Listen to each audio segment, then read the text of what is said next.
kisiko tarabanamas muwaji iyo kisiko kwani.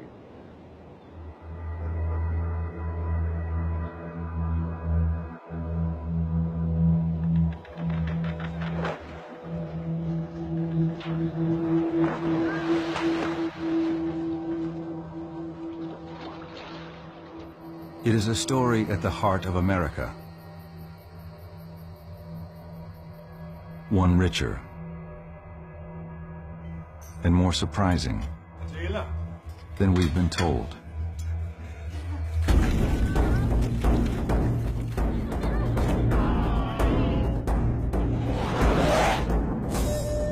American Experience presents a story that spans 300 years and a vast continent.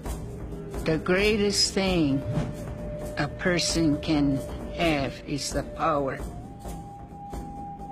Beneguzzi, it's scary. It is a story of hope, courage, and survival. We were about to be obliterated culturally. Our spiritual way of life, our entire way of life was about to be stamped out.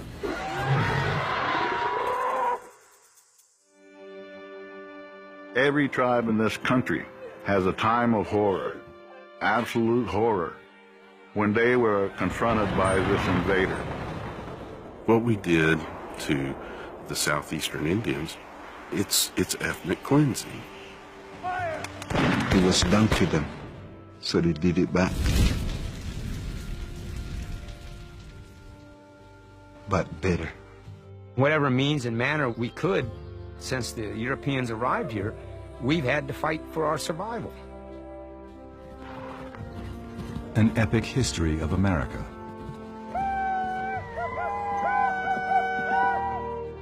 Seen through native eyes. Too remarkable. Too inspiring to ever forget. The Master of Life has appointed this place for us to light our fires. And here we shall remain.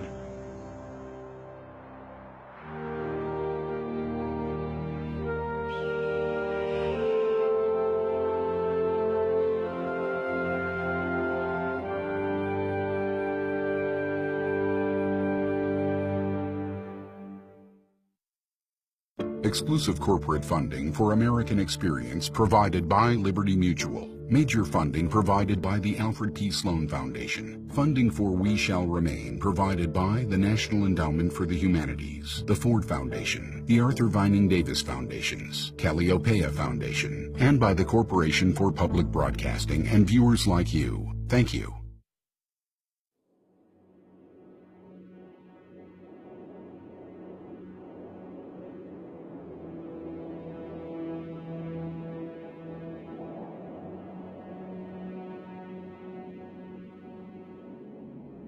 On a cold night in February 1973, a caravan rolled through the Pine Ridge Reservation in South Dakota. The cars were packed with 200 Indians, men and women, local Oglala Lakota, and members of the urban militant group, the American Indian Movement. They headed toward the hallowed ground of Wounded Knee, the site of the last massacre of the Indian Wars. Going into Wounded Knee that night, when it was dark and scary, we were clinging to our weapons tightly. It was a full moon, and we knew that a battle was going to come. I was sitting there thinking of some of these young men that are around me. Am I committing them to die?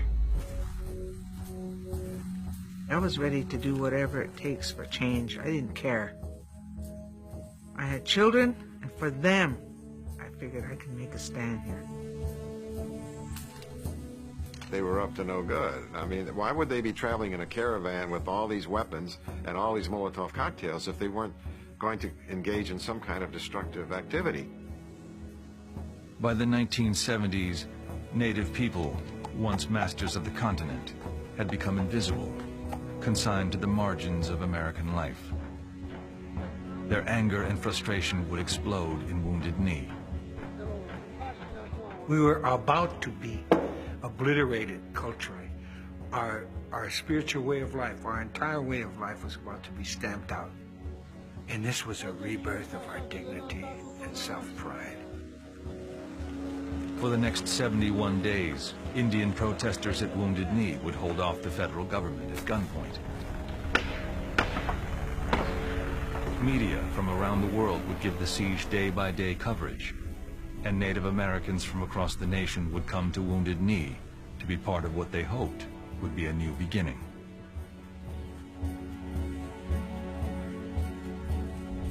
The message that went out is that a band of Indians could take on this government. Tecumseh had his day, and Geronimo, Sitting Bull, Crazy Horse, and we had ours.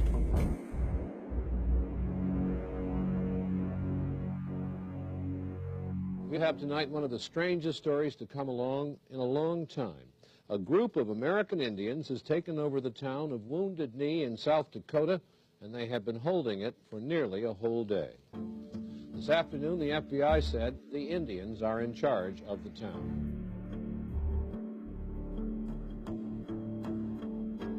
We had just finished eating our dinner, and so I looked out the window and I said, well, for heaven's sake, who opened the store? And they're carrying things out, bringing things out by the carload. And I was floored, just floored. After stripping bare the Wounded Knee trading post, the village's only store, the protesters took over a local church, holding the minister and other white residents hostage. They quickly blocked all roads leading into town. On Tuesday, February 27th, I received a telephone call from some news outlet. I was told that the caravan forcibly took over the village, were holding hostages and causing destruction there. So I immediately got my agents together and I proceeded to the main entrance to Wounded Knee. We saw a Fed car coming, and then it kind of came, drove just right up, kind of not too far off. So when they come on, they got out of the car, they went looking around, and as soon as they put the glasses up, we opened up on them. Let them know we are here, and that's far enough. I called inside Wounded Knee, and I said, look, let's get together and have a meeting so we can stop the potential for bloodshed here. Let's talk about this. As I walked up to them, I see all these rifles pointed at me, and it gives you an uneasy feeling. Yes, sir. Joseph Trimback with the FBI. Trimback came to that roadblock, and you could tell he'd been up all night, and he's very irritable. And we have law enforcement back here that's armed, and we have hostages here. I have no idea what's going to happen next. They came out and gave me this list of demands. The protesters called for a federal investigation of corruption on reservations in South Dakota and immediate Senate hearings on broken treaties with Indian nations. The headquarters of the Sioux people. We're angry about losing our land, losing our language, being ripped off of our ability to live as Indian people. Our parents was telling us, you have to walk the white man road. Indian ways are going to be gone. Be a Christian. You know, go to school and learn that English, but don't learn your own language. We wanted to give our lives in such a way that would bring attention to what was happening in Indian country, and we were pretty sure that we were going to have to give our lives. The protesters demanded one change close to home.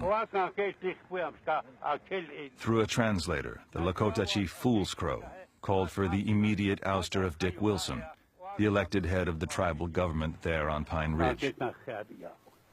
Wilson molest the Indians, sometimes threatening them and so forth. Before the sun set, we want him out of office, and there will be no trouble. My initial reaction was, this is something way beyond my pay grade, that someone in Washington is going to have to handle this. Snuck in.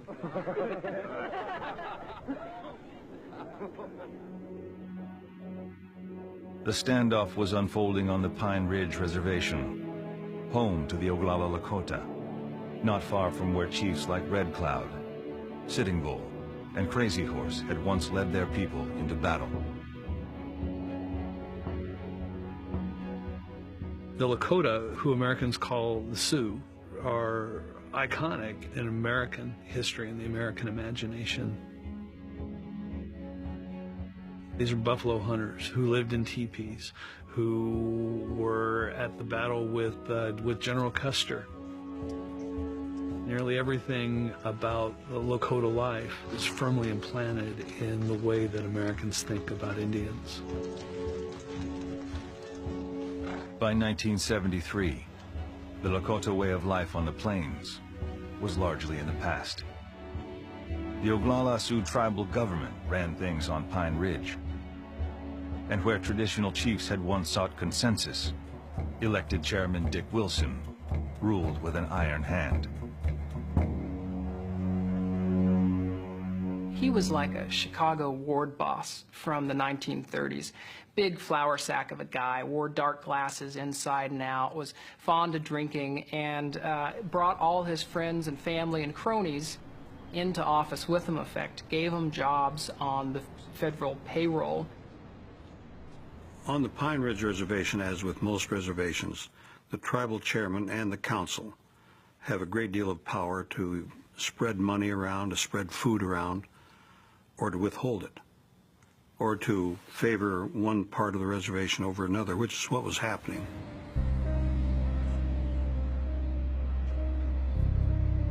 Wilson favored mixed-race, assimilated Indians like himself, and slighted the traditional Sioux who spoke their language, practiced their religion, and remained loyal to the traditional Oglala chiefs. Do you get any help from the tribal council? No. Dick Wilson's the president here. He's the worst one, I think. I mean, he's the, I don't know, he gets the most favor thing. The federal census, I think every decade through the mid to end of the 20th century, show Pine Ridge as the poorest jurisdiction in the United States. So there's poverty, and then there's reservation poverty. When traditional Oglalas challenged corruption in tribal government, Dick Wilson responded with force. He had his own army, which intimidated the full-bloods mostly, the traditional people. His goons started beating up the people, and no charges were ever pressed. And if they did, it got thrown out of court. He controlled the whole reservation. Some of the officers hated to arrest any of Dick's people, in spite of the fact that they did break the law. He helped me a number of times, so I felt that I owed him a loyalty. And so I didn't support everything he did, but irregardless of what he did, I still felt that loyalty. Well, there's been a lot of accusations made here lately, and one in particular that upsets me is the fact that I am using a goon squad, so to speak. They are respectable and honest citizens of Pine Ridge. And we're all sharpshooters. Come to goon squad. Come on, go and get them.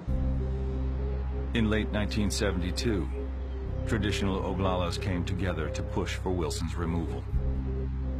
They started a civil rights commission, Oglala Sioux Civil Rights Commission. And from there, they got the documentation of the corruption, of the misuse of funds.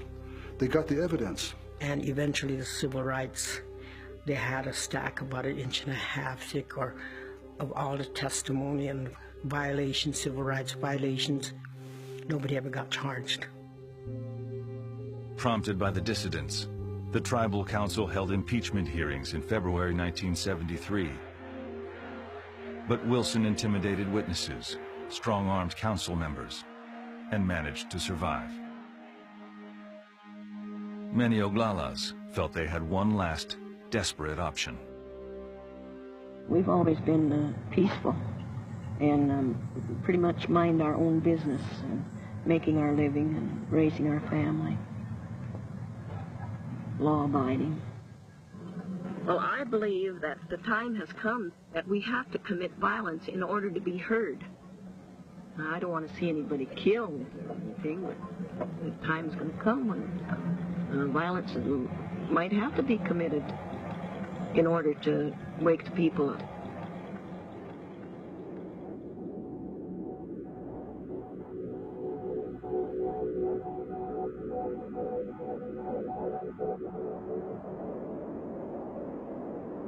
By the second day of the siege, the spectacle of armed Indians holding a town and 11 hostages had put the U.S. government on full alert. By this morning, the entire area was blocked off by police. There were roadblocks as far away as the Nebraska state line. On the far rise is roadblock 1. We have further roadblocks around the perimeter, which encompasses approximately a 15-mile area. The director said, tell Trimbach he can have anything he wants, which was pretty neat because that was like a blank check. So I had agents go up to Rapid City and buy every rifle that they could find in the city because we needed them like right now. So they came down and now we at least had rifles for protection instead of just sight-ons. The military response is overwhelming. It involves plans using the U.S. Army to put down this rebellion. Clearly, there are people within the federal government who see a need to take it to the limit. I was awake and there was a deep rumbling, droning noise. And we were looking around and we were surrounded by armored personnel carriers, APCs. All of a sudden we saw these 2 fighter jets coming and they circled around. And from the south they just came right at us. We thought it was over. That's napalm. Dennis Banks pulled out his pistol and he started firing. Boom, boom, boom, boom. Then they were gone. You know, it was that proverbial last act of defiance. You know, here's that little mouse, and here comes the big, huge eagle, and the little mouse is standing there like this. On the afternoon of the second day, South Dakota Senators George McGovern and James Abourezk arrived. They hoped that if they could resolve the issue of the hostages, the crisis at Wounded Knee could be ended quickly. When they came in, it was very newsworthy. They came in with the news media. That's how the networks got in. And they said, we want to see the hostages. I thought it was a deterrent. The agreement I'd had with Russell Means was that if we landed at Pine Ridge, he would release the hostages. I have an indication through an intermediary that they will release part of the hostages. And I said, well, where are the hostages? You're supposed to release them. You agreed to release them. So they're standing over there. So I went over and I said, you folks, we rescued you. You can leave now. But not anywhere else. If you wanted to leave the Wounded Knee area, could you go? They're sitting there on pins and needles. Asked Trimbach. We had people with them and said that they can leave. And Mrs. Gildersleeve, the matriarch, we're not hostages. We're going to remain here. It's your fault that these Indians are here. Have you listened to them? We're not leaving because you'll kill them if we leave. Once they realized no one was being held hostage, the senators hoped to persuade the protesters to stand down by offering to convene hearings on their concerns sometime in the future. We knew that a put-off, a stalling tactic would happen once there was no threat to any other lives other than Indian lives. You are going to walk away from here and say after a while, Dokshala, you know? And we're not going for Doksha anymore. We're not going for later anymore, Senator. And I told you over the phone that I bet, and everybody here and down there have bet with their lives. AIM decided that their strategy would be to confront the government and try to win the public relations battle. Prior to that time, being a Mr. Nice Guy didn't really work with the government. They didn't give a damn. So that's the reason that AIM thought this was the way to do it.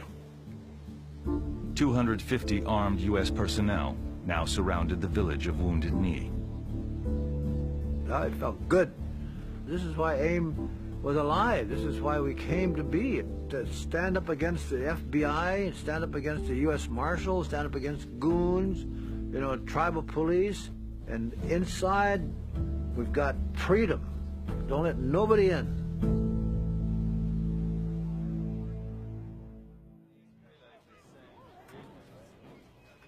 Since its founding in 1968, the American Indian movement had been divisive, its militant tactics controversial even among Native people. Created in Minneapolis by young urban Indians fed up with police harassment, the group had shown a knack for generating publicity. Members had seized high-profile symbols, Plymouth Rock, the Mayflower, Mount Rushmore, and in November 1972 had occupied and vandalized the Washington headquarters of the Bureau of Indian Affairs. Weeks later, in early 1973, AIM took its campaign into the reservation border towns of South Dakota. In those days, there was a tremendous amount of racism, especially in the border towns around the reservations. I mean, real racism, where Indians are practically invisible. There was towns you didn't drive through, didn't go through. Especially women, you didn't walk down the street of any border town by yourself because you'd be accosted by any white man that felt like it. Just weeks before the occupation of Wounded Knee, a white man killed an Indian near Custer, South Dakota, 50 miles from Pine Ridge. When local officials charged him with manslaughter, not murder, 200 angry AIM protesters came to town. You charge a white man, premeditated murder, you charge him with second-degree manslaughter, and we ain't going for it anymore. And I know this whole damn town is an armed camp. Hey, listen, white man, I have had all the bullshit from your race as I can take. When police barred them from entering the courthouse, AIM members forced their way in. Open the doors up. Go in, go in. Just as we walked in through the door, then we were attacked by law enforcement.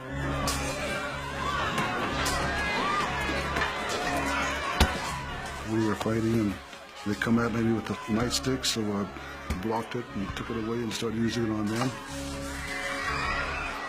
I know I was right on the steps, you know, and things were happening. We bloodied the guy, we took the helmet away, we bloodied him up.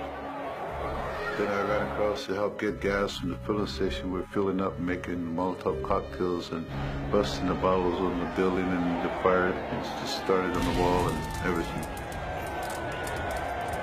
Protesters set the courthouse ablaze and left Custer in shambles. There was absolutely an element in AIM that considered itself a revolutionary organization who were comfortable being around guns, who absolutely loved the idea of AIM being outlaws, who just wanted to get it on. The confrontation in Custer caught the attention of the Oglala dissidents on Pine Ridge. 3 weeks later, when their campaign to impeach Dick Wilson failed, they asked AIM for help. Calling it in is attractive, but it's a roll of the dice. It's a roll of the dice because where AIM goes, chaos often follows, so that when those traditional chiefs bring in AIM, they're doing this in full knowledge that as they go down the road, they don't know exactly what's going to happen. The Oglalas had exhausted all legal options. They believed that to put an end to Wilson's harassment and intimidation, they needed what AIM could offer. AIM can bring bodies, they can bring people. They have phone numbers of people at TV networks who can get on airplanes and bring television cameras out. None of the established national Indian organizations can do what AIM does. The American Indian Movement's motto was anytime, anywhere, any place.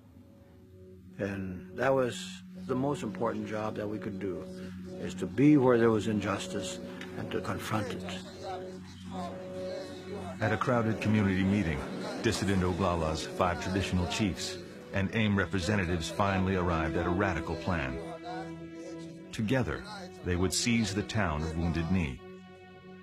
They would force Dick Wilson from office, and for the first time in nearly a century, draw national attention to Indian concerns. The Oglala Nation is at a crossroads that can change the course of history for Indian people all across the nation. And I would like to ask that the chiefs listen very closely to what is being said here. There was this hesitation. No one could make a decision, and no one would endorse us. And then the women started to talk. Ellen Movescamp, a founder of the Oglala Sioux Civil Rights Organization, argued in favor of occupying Wounded Knee. This has been going on for a long time before we invited the American Indian Movement here. Because the people were scared, and they are scared of Dick Wilson and all his men. I don't see why all these people come from all over. I don't see why they can't take him and throw him out or throw him in jail or something, the way he's been terrorizing people here on a reservation. And I live in Pine Ridge at that gunpoint, but I'm not scared of them anymore. She was pushing, and she was pushing to spark something, and oh, it did. Finally, Fool's Crow, the oldest traditional chief present, spoke. "Go ahead and do it," he said. "Take your brothers from the American Indian Movement and go to Wounded Knee and make your stand there."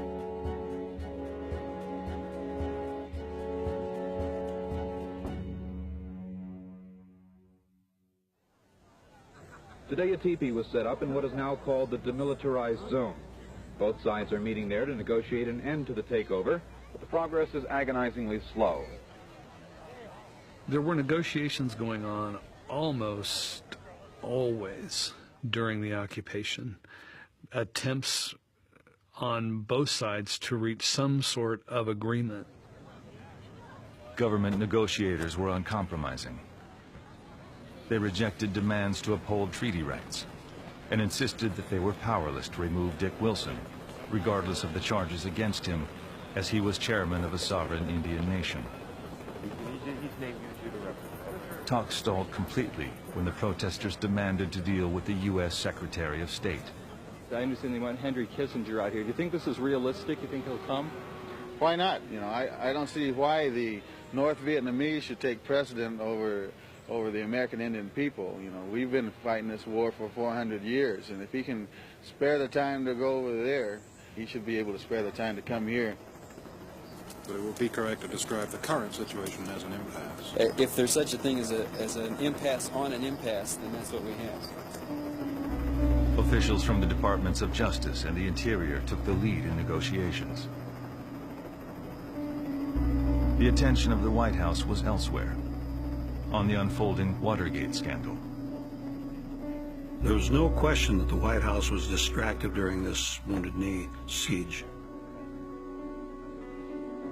Although they sent mid-level officials out to run this siege operation, they didn't have their mind on it.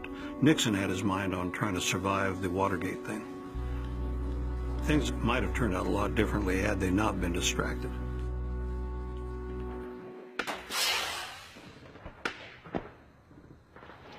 Turn that fucking light out!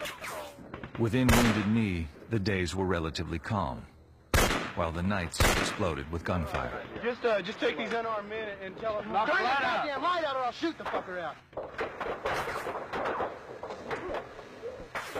They were shooting machine gun fire at us, tracers coming at us at nighttime, just like a war zone. We had some Vietnam vets with us. And they said, man, this is just like Vietnam. There was actually a third force at Wounded Knee, in addition to the Indian activists inside of Wounded Knee and the federal marshals and FBI agents surrounding Wounded Knee. And that third force was the Goon Squad. What is the mood among your people at this time? They're very ticked off, What are they doing right now? shining their guns up. As tribal chairman, Wilson wielded supreme authority on Pine Ridge. He erected his own roadblocks outside the federal perimeter. Even U.S. officials had to go through him. As far as you're going? Well, I wanted to go in. Well, you're going to have to get Wilson. Well, then you'll have to get in, because I'm taking him in. You're who? I'm Wayne Colburn, the director of the U.S. Marshal Service.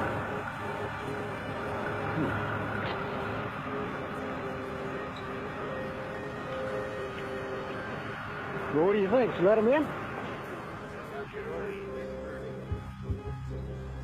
These goons were armed, and they frequently got in between the federal lines and the Wounded Knee perimeter and shot in both directions with the intent of provoking firefights, because they were angry that the government didn't go in and take over Wounded Knee. Inside the village, the protesters had their own military operation, led by Indians trained by the government they now took up arms against. There was a lot of people there that had been in Vietnam, and a lot of people had just been in the military. Some older people had come in, and they'd actually been in Korea. They knew how to give orders, they knew how to take orders, and they knew how to do things that they didn't have to be told twice.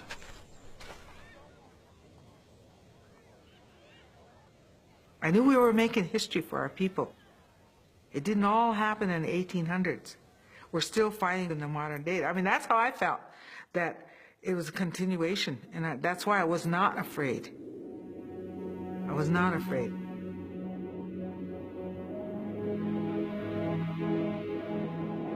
In the 19th century, the Lakota fought furiously to defend their territory against relentless American expansion. In 1868, embattled Lakota chiefs signed the Fort Laramie Treaty to protect more than 30 million acres of their land. But the United States soon reneged and forced the Lakota onto small, desolate reservations. Americans like to think that American Indian history is something in the past. I'm one generation removed from the genocide of my tribe. And every tribe in this country has a time of horror. I mean, a time of absolute horror when they were confronted by this invader. And some of it happened almost 500 years ago. But as they come across the plains, our time of horror came in the late 1800s, and we remember it very well. In the frigid winter of 1890, Chief Bigfoot was leading a group of Lakota, mainly women and children, to shelter on the Pine Ridge Reservation.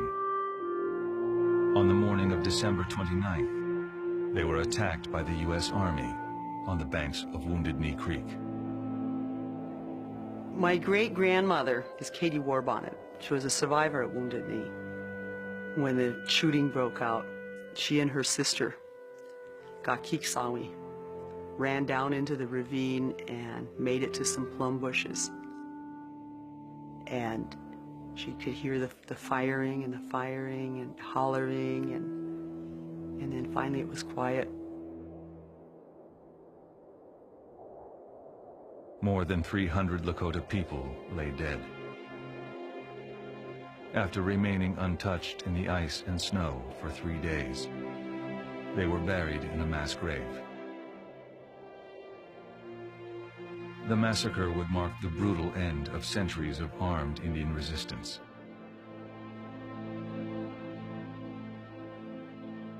For those who came nearly 100 years later, Wounded Knee was sacred land. I walked over to a gully and I picked up some sage and I went to wash myself and I prayed to those ancestors that were there in that gully. And I said, we're back. We have returned my relation. We belong.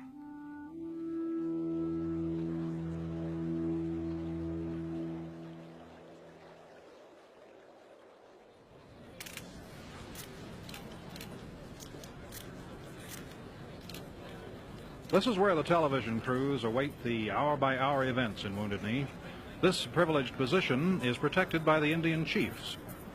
Clearly, the chiefs are anxious that this rebellion and its outcome receive as much publicity as possible. It would have been very simple for the federal forces to go into Wounded Knee and take over. There would have been some casualties, but probably the government would have considered them tolerable. What made it so interesting was that the Indians existed underneath a protective bubble of publicity and shame, because everybody knew that this was the site of the last massacre of the Indian Wars, and the last thing the government wanted to see was a massacre on the same site. 1 week into the siege, all 3 television networks had stationed reporters in Wounded Knee. Polls estimated that more than 90% of Americans were following the crisis on the nightly news. If they came and killed all of us, it would be recorded, and it would be seen by the world, you know, where the 1890 massacre wasn't. And if they didn't, if they decided, you know, that media was there, so they don't want to murder all of us, well, then the media is there to tell our side of the story.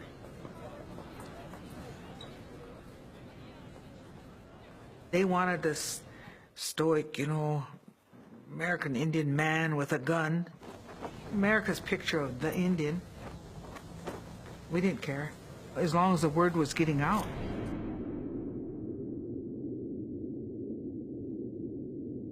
Après 37 jours de conflit avec les autorités fédérales, les Sioux de Wounded Knee dans le Dakota du Sud. There was a lot of folks here. A lot of foreign press were here. And they made it out to be kind of a cowboy Indian adventure, you know? More people wanted confrontation. That seemed to attract the viewers. You guys get up so tight and start panicking, and you get down on the press. And we want them to film this bullshit.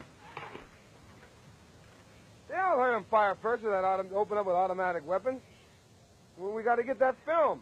We got 22s in our hand against APCs. So don't be jumping on the press. The news out of South Dakota held Indians around the country spellbound. Some were ashamed by Ames' armed display of defiance, but many were inspired. But critical problems remain to be worked out. I left school, and me and another guy left, and we drove in his car from, we were in Central California, and we drove up to Oakland, and from Oakland we drove back to South Dakota.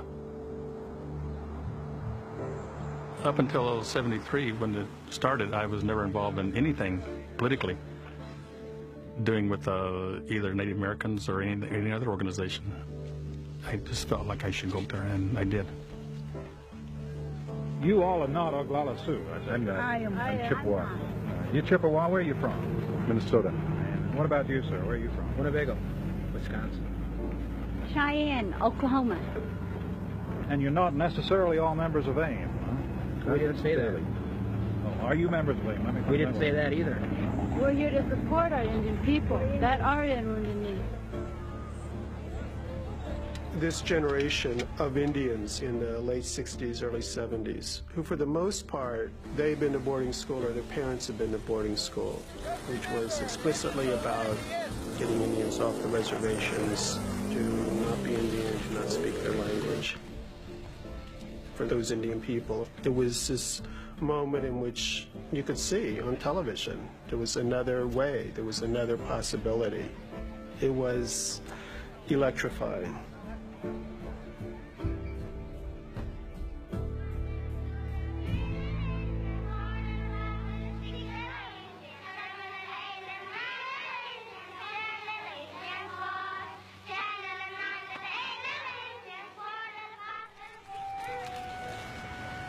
There is one dark day in the lives of Indian children, the day when they are forcibly taken away from those who love and care for them, from those who speak their language.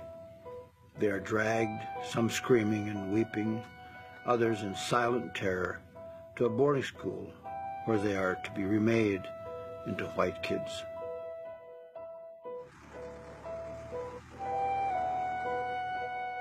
By the late 19th century, the Indian Wars were over. The United States seized on a ruthless strategy to assimilate Native children to a subordinate place in white-dominated society. Government-run boarding schools.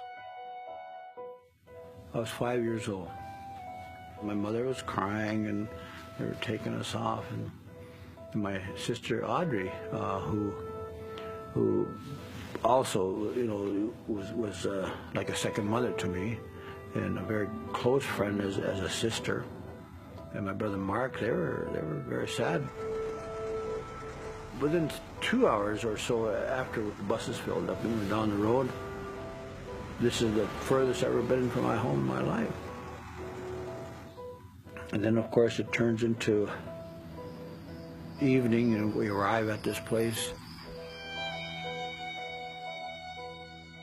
I ended up in a place where nothing made any sense at all.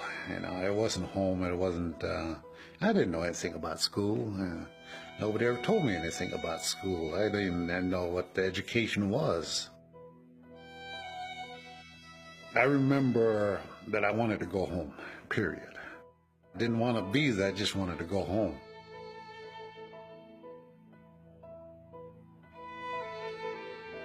And we all had to strip down naked, and then they put the DDT on us, they line us up, they're cutting our hair.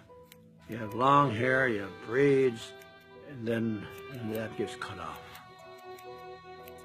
And I would say within a matter of an hour and a half, we're standing there, all looking alike.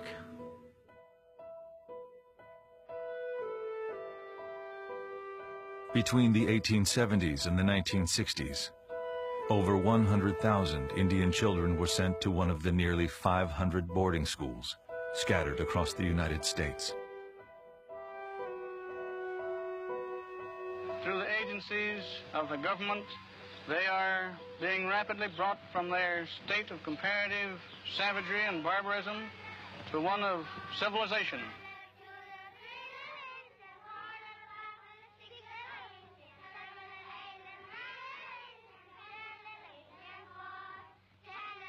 We couldn't sing any native songs or tribal songs. They just started using English. You could not use any other language. And we'd whisper it. Pass the Bequajigan, pass the bread over. It's like I had to be two people. I had to be Nawakamig and I had to be Dennis Banks. Nawakamig is my real name, my Ojibwe name. Dennis Banks had to be very protective of Nawakamig. And so I learned who the presidents were, and I learned the math, I learned the social studies, I learned the English, and Nawakamig was still there. This is education that was promised us, that was guaranteed us through the treaties. But it wasn't. It's torture, brainwashing. They called us many different names. Savage, dumb. And we got beat for looking like an Indian, smelling like an Indian, even speaking Indian. Everything I did.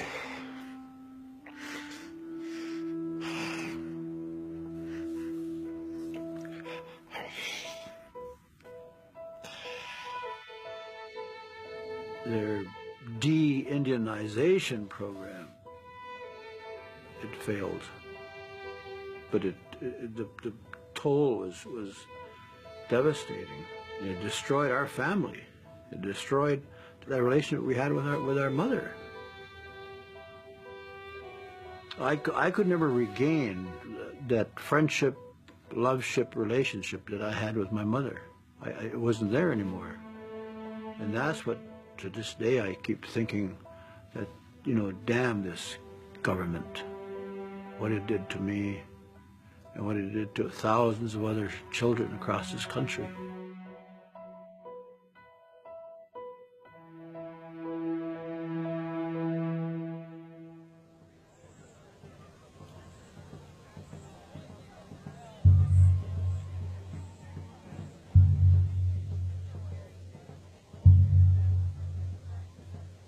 If the leaders at Wounded Knee are bent on violence, that is their concern. But I call upon them now to send the women and the children, both resident and non-resident, out of Wounded Knee before darkness falls tomorrow.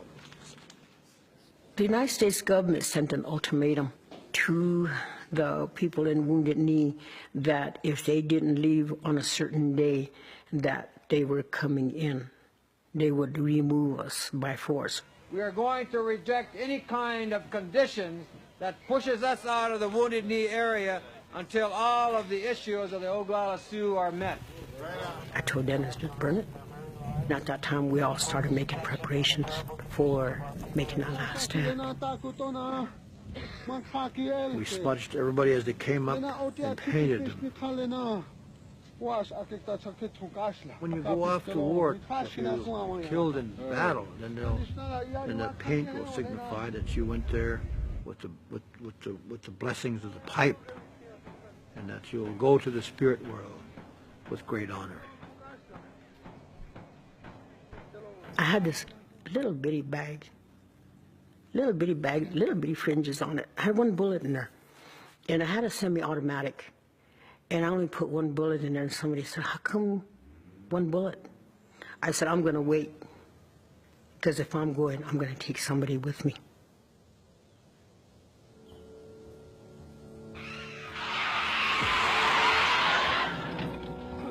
The government just backed down on that 6 o'clock thing. Beautiful. 2 days after issuing the ultimatum, U.S. officials shifted tactics. Hoping the occupation would simply peter out, they removed roadblocks around Wounded Knee and persuaded Dick Wilson to remove his.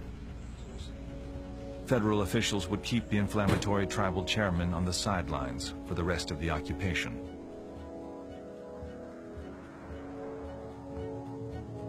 But when the roadblocks were lifted, new protesters and fresh supplies flooded in.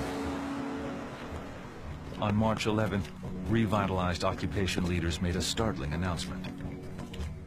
The leadership of the Oglala Sioux here present in Wounded Knee has declared Wounded Knee an independent country. From here further, if any spy from the United States of America is found within our borders, we will be dealt with as any spy at a time of war. Be shot before a firing squad. The battered hamlet of Wounded Knee was now the independent Oglala Nation. While U.S. officials hurriedly put roadblocks back in place, the new nation asserted its sovereignty.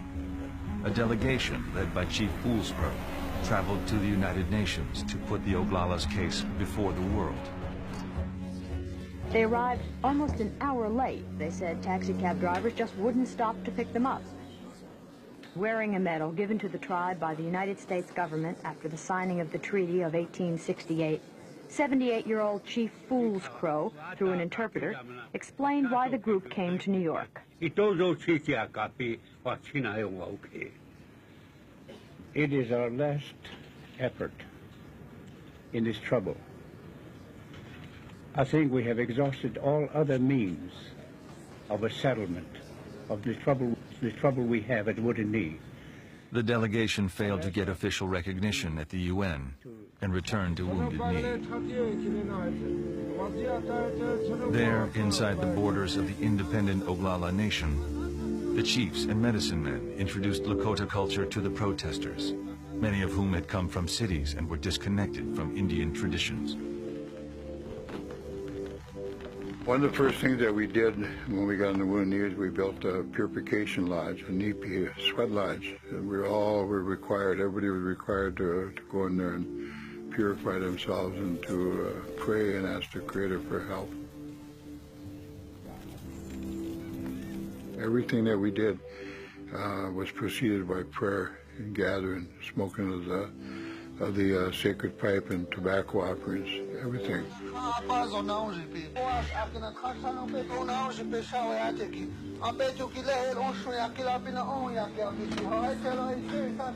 The Indian movement was different than other political movements of the time because it defined itself as a spiritual movement.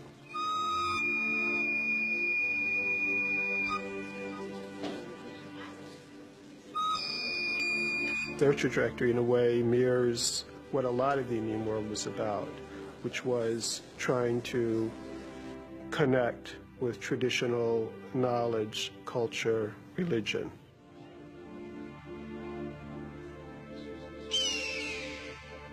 One of the things that AIM tried to do was to return Indianness to all Indians, whether folks lived in the city, on reservations, whether they spoke the language or didn't speak the language. If you were Indian, you could return to the tribe.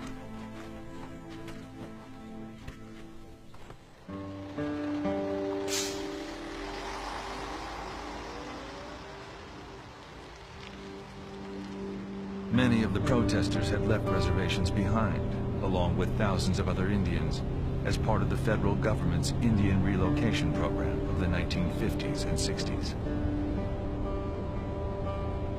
The government thought one way to solve the Indian problem was to relocate Indians from the reservation to the bigger cities.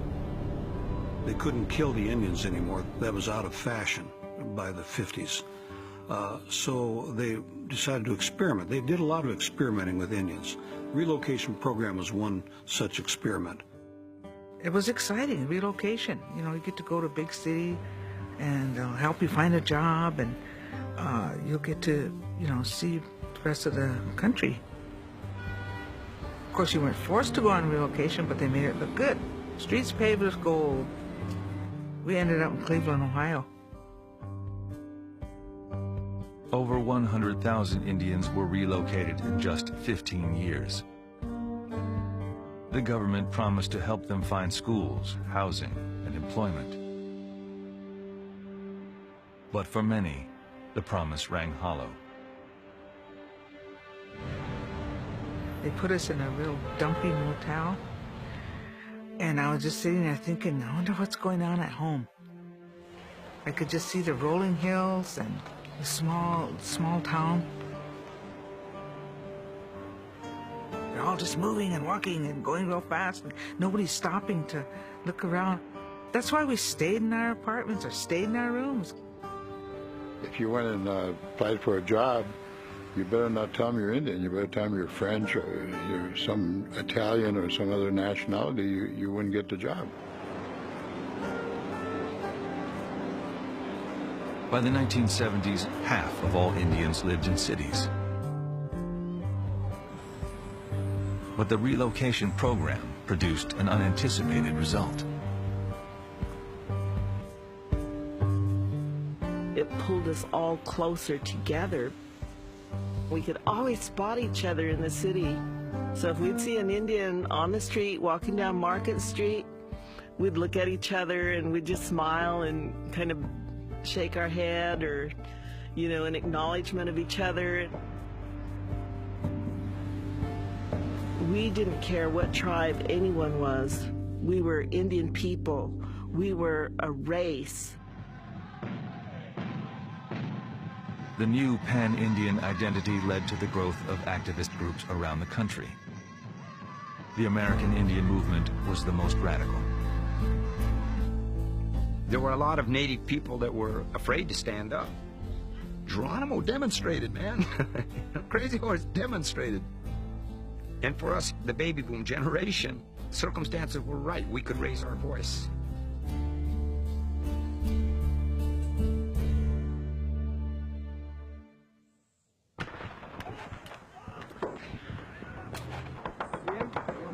Over the course of the siege, government forces would pound the village with more than 500,000 rounds of ammunition. It was inevitable that there would be casualties. Where's that car? apparently has a wounded party. It really don't bug me that much. I really don't mind getting shot. We are willing to sacrifice our lives for our children so they will not have to grow up in the society we grew up in today. Milo and myself got hit. We knew that no one was going to go through this completely unscathed. There was somebody that was going to get it again.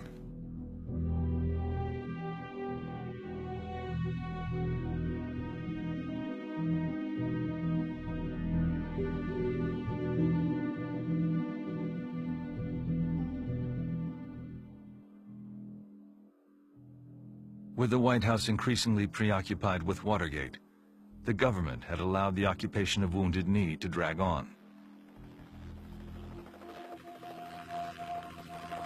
But at the end of March, the Justice Department sent a new negotiator who changed tactics. Shortly after I arrived, the lifestyle was somewhat changed of the occupants of Wounded Knee. The electricity was cut off. The water line was cut. Then Frizzell cut off the protesters' most vital lifeline. He ordered reporters to leave town. Y'all get back to the cars, okay? Just get back in the cars till we get to word. Don't touch my hand either. Just get back in the car till we get to word. I frankly think that the barring of the news media has had an effect on negotiations. A positive effect from the government's point of view, because all of a sudden, those in Wounded Knee weren't seeing themselves on top of a pony waving an AK-47 at the American personnel on the ground. Just when the siege was officially kicked off the airwaves, it got renewed publicity from an unlikely source, Hollywood. That he very regretfully cannot accept this very generous award. Marlon Brando refused his Oscar for Best Actor in The Godfather in protest of the negative portrayal of Indians in the movies. Excuse me. Brando sent an Apache actress named Sacheen Littlefeather to represent him at the awards ceremony, watched by millions. Later, backstage, she explained Brando's absence. I have indicated in this statement, Marlon Brando is on his way to Wounded Knee. At that time, you'll have to take me for his word. Brando never made it to Wounded Knee.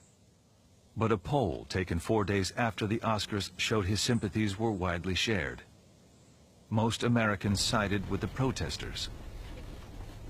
Within a week, the two sides reached a deal.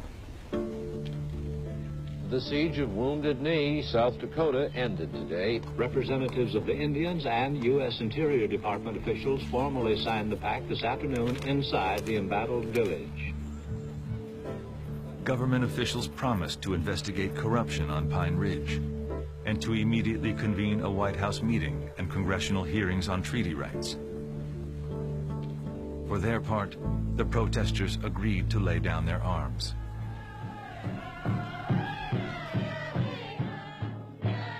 You know, the first thing Indians do is break out a drum. You know, so they started banging the drum and singing victory songs, and everybody was hooping and cheering, and that was a time when we really thought we won. And not only that, we thought that we had survived. I talked to Chief Foolscrow, an elder and a full-blood. I offered him a ride on my helicopter if he could get this young Indian lad to let me ride his pony.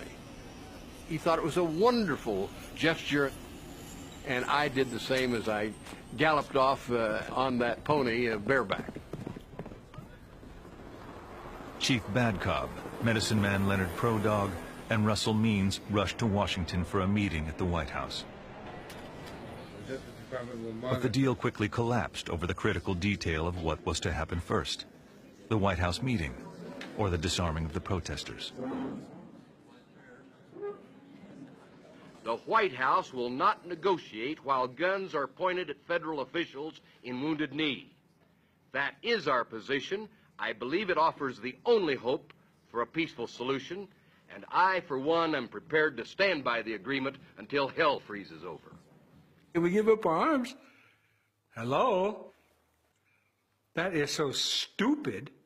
It's beyond belief that they would even say that to the press. What? These stupid Indians are going to go to negotiate after they lay down their arms? What? Nobody does that in the entire world in history. After the agreement unraveled, Russell Means was arrested. He would spend the rest of the occupation in jail.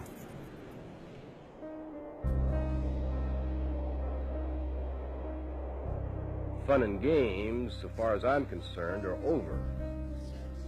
A United States Marshal has been seriously wounded.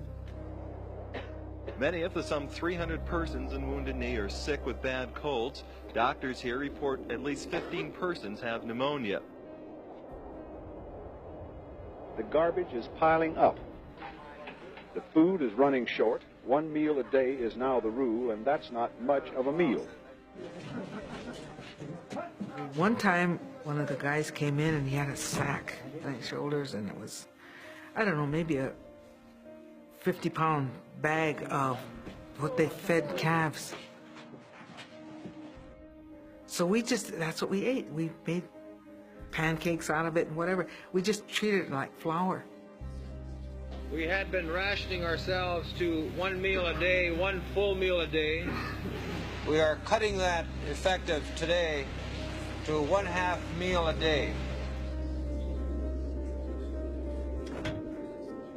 At the time, I was minding my own business in Boston, following the Wounded Knee story in the news like everybody else. One day, somebody walked into my office that I knew within the Boston anti-war movement. They had heard that I was a pilot, and they needed somebody to go in there who could fly over the federal blockade and bring them some food. If there's any plane comes by here today, we don't want anybody taking any pot shots at the things, because it's going to be making a food drop to us today. We operated out of Rapid City, South Dakota, 3 o'clock in the morning. We were over Wounded Knee about 40 seconds, made the drop, and we were gone. And 2,000 pounds of food landed in the village. At first, we thought we were being attacked. We thought they were gassing us, because what it was the flour exploding and creating a big cloud, but then all of a sudden, we said, hey, well, this is food, so we're all out there gathering the food, and the FBI opens up on us. The night before, a man named Frank Clearwater and his pregnant wife had arrived in the village. Clearwater said they had hitchhiked all the way from North Carolina. When he came in, he had his own gun. He had kind of a big long-barreled shotgun. And looked like he came out of the hills, too, She said he was Cherokee, Yeah, he looked like one of those mountain men. They had ready-made cigarettes, which was a very big deal because we were all smoking in those days, and we were smoking cherry bark and things from the ground. And here was a ready-made cigarette. And so I remember Frank Clearwater lit it up, and we passed it around in a circle like a form of communion. When bullets began to fly on the day of the food drop, Frank Clearwater took refuge with other protesters in a church. As they hugged the floor in an effort to stay out of harm's way, a bullet tore through the plasterboard wall and struck Clearwater in the head. He had been in Wounded Knee for less than 24 hours. A brother named Strawberry had his hand on the back of his head, and he was holding his skull.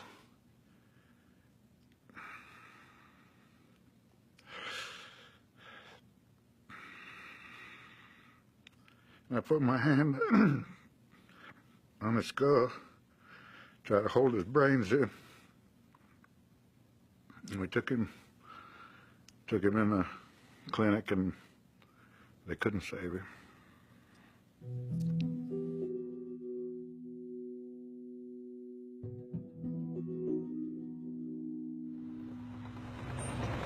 The first death intensified the government's determination to bring the siege to an end. In mid-April, a unit was put on alert at an army base in Colorado.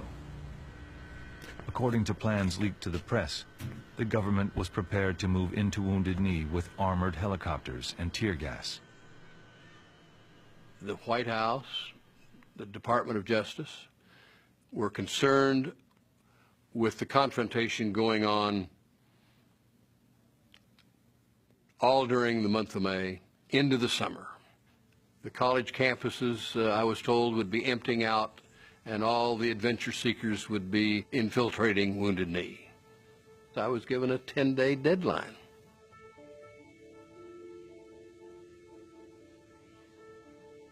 Officials were destabilizing the occupation using covert tactics.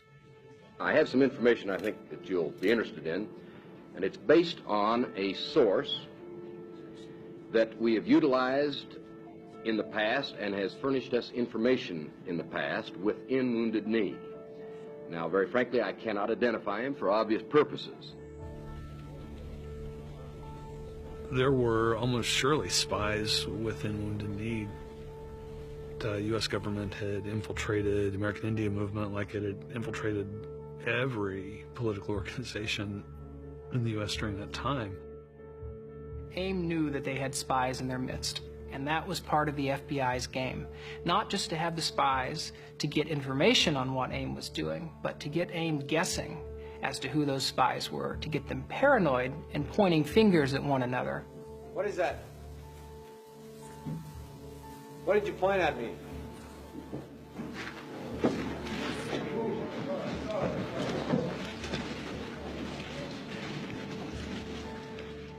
One effect of that paranoia inside Wounded Knee is that there are purported cases of people who had disappeared and who were thought to have been killed, mainly because people didn't know who they were and who assumed that they were spies. I got daily reports. I got informer reports. This information came to me through the tribal government and through the FBI. On April 26th, Wounded Knee sustained the heaviest barrage of gunfire since the start of the siege. When the shooting subsided, Buddy Lamont, a 31-year-old Oglala from Pine Ridge, came out to investigate. Lamont was a Vietnam veteran who'd been in Wounded Knee since the beginning. Everybody started getting up and going back to about the normal routines, and Buddy got up and walked over to the trenches where we were at. A sniper at a good 1,000 yards hit him squarely in the heart. And he wasn't even aiming the gun. He had his back turned, you know, and his weapon was on his shoulder. You know, to me, that was murder. Negotiators agreed to a ceasefire so that Lamont's family could bury him at Wounded Knee. On May 6th, Buddy Lamont was laid to rest next to the victims of the 1890 massacre. They asked me if I would say a prayer for him, which I did. It said 2,000 people came and one remained.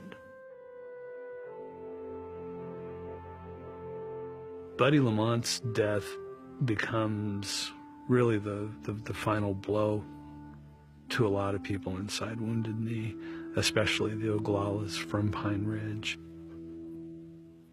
He was somebody that everybody knew his mom, and he was there for all the right reasons, fighting for something that he cared about. And for Buddy Lamont to die was more of a tragedy than most people could bear. Fool's Crow and the other Oglala leaders had had enough. Despite AIM's objections, they insisted on bringing the occupation to an end. On May 8th, 1973, after 71 days, the siege of Wounded Knee was over. In final talks with the government, AIM leaders agreed to disarm and submit to arrest. But many of the protesters were already making other plans. We asked the medicine man, we said, we want to get out of here. We don't want to leave no weapons here. So he says, we'll have a ceremony tonight and we're going to pray. So we prayed all night long. We sang this American Indian Movement song. An honor song, a memorial song.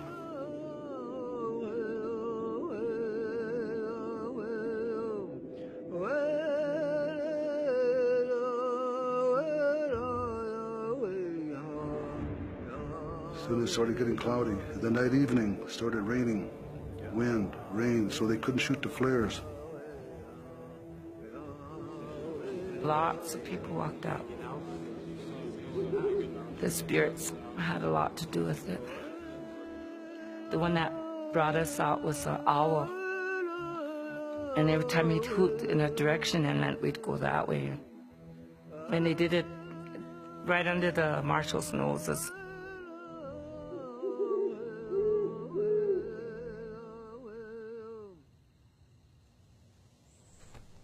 As the protesters fled Wounded Knee, a triumphant Dick Wilson toured the remains of the town. Dick, are you surprised at what you're seeing? I expected this. Why? They're hoodlums, clowns. This is the way they live. Not only was Dick Wilson still firmly in charge, he would exact revenge on his opponents as the federal government looked the other way. The Oglalas don't like what happened. And if the FBI don't get them, the Oglalas will. We have our own way of punishing people like that. Shooting on the reservation? You said it. We'll take care of them. After Wounded Knee was a period of time that the dissidents called the Reign of Terror. It was a time when Dick Wilson truly unleashed his forces on the folks who had supported Wounded Knee. In the 3 years following the siege, 2 FBI agents and more than 60 AIM supporters were killed, giving Pine Ridge the highest per capita murder rate in the country. As the reservation spiraled into violence, the government went after AIM in the courts. One thing that Wounded Knee gave the federal government an excuse to do was to try to litigate the American Indian movement out of existence. You and your bunch of hoodlums take over down there, you destroy people's property. Within months, more than 500 indictments were brought against AIM members, most on minor charges that were later dismissed. They succeeded in tying up AIM in court, and AIM at this point, with all those resources going into court, lost its way. AIM fell into disarray and violent infighting, and would never again have the impact it had in 1973. But the hopes inspired by the siege would echo in the decades to come. Despite the chaos that followed in its wake, Wounded Knee would prove to be a turning point in the history of Native people. We need to let the rest of the world know what was going on. 2 states over, they had no idea about Indian people. We were just invisible. We were the ones that kicked the doors open on the Indian issue and let the world see.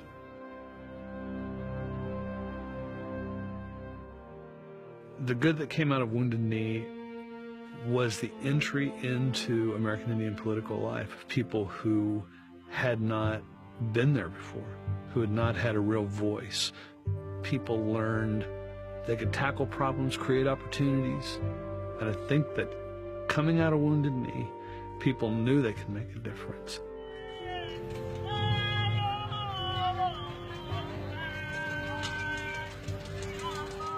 There was a lot of sense of we're important and we can do something within our own people, our own tribe, our own homes. I didn't go back to what I was doing before. I felt maybe I can do something to help not only my people, but other people too.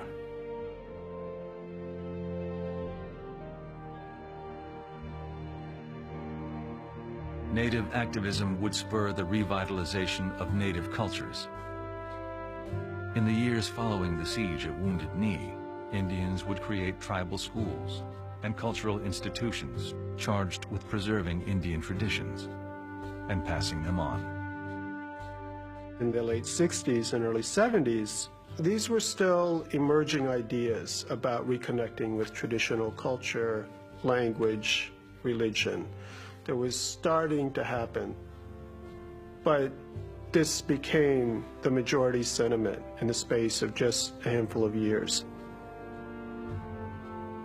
It was really about identity. It was about affirming we're still here, we want to be here, and we want to be here on our own terms.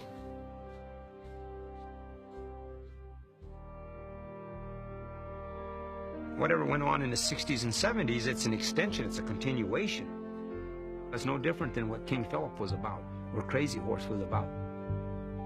And whatever means and manner we could, since the Europeans arrived here, we've had to fight for our survival.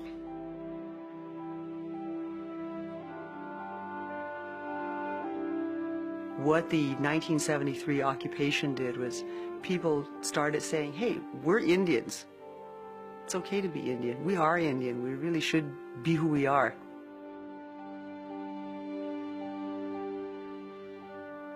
The struggle that we have in the 21st century is to remain ourselves. Every one of us has to do our part to remain Lakota, to remain Indian, and to teach our children, to teach our grandchildren, and make sure that there will be children sitting in Sweat Lodge, standing at the Sundance in 1,000 years.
Exclusive corporate funding for American Experience provided by Liberty Mutual. Major funding provided by the Alfred P. Sloan Foundation. Funding for We Shall Remain provided by the National Endowment for the Humanities, the Ford Foundation, the Arthur Vining Davis Foundations, Calliopeia Foundation, and by the Corporation for Public Broadcasting and viewers like you. Thank you.